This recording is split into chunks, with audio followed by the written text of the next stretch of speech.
Can you really save money by cutting the cable TV part of your cable bill out? Let's take a look, shall we? I'm James Papadopoulos, and this is TechSpank. So by now, I've shown you a few different methods for cutting the costs of your cable bill. Maybe you've seen them. But what if you really try to stick it to the cable company and just use them for internet? Screw the TV, right? Well, you might want to sit down for this, or stand up and bend over as the case may be. I'm not even going to take credit for this ridiculousness. I read about it on the awesome website techdirt.com. You should really check them out. As Carl Bodie writes, while the rate of cord cutting is expected to double for Comcast this year, the phenomenon isn't having as dire an impact on the company's bottom line as you might expect. That's thanks to Comcast's growing monopoly over broadband, letting the company not only jack up the standalone price of broadband, starting at $75 in many markets, but it allows the company to implement punitive and unnecessary usage caps and overage fees to drive up your bill should you embrace streaming alternatives. He goes on to explain that when you cut cable TV and just use the cable company as your internet provider, you actually save them a bunch of money, since they don't have to pay licensing fees to channels that they carry. So let's talk about that for a second.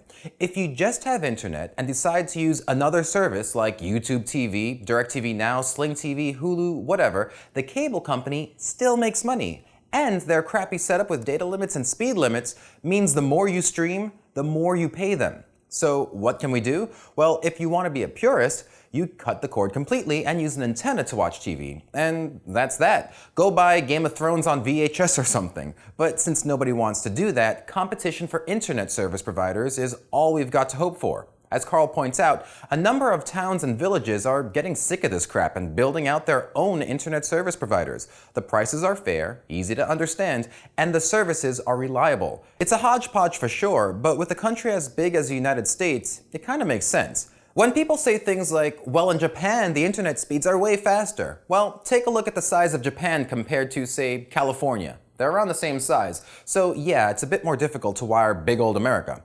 In the meantime, tell your elected officials that you want more competition for internet providers. If you only have one that you can pick from, there's not much you can do when they start to crap all over you.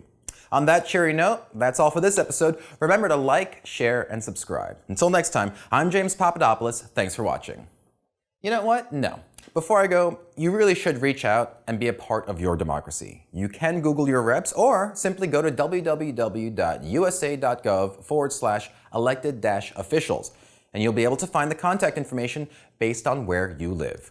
Go let them know that you're mad as hell and you're not going to take it anymore. Later.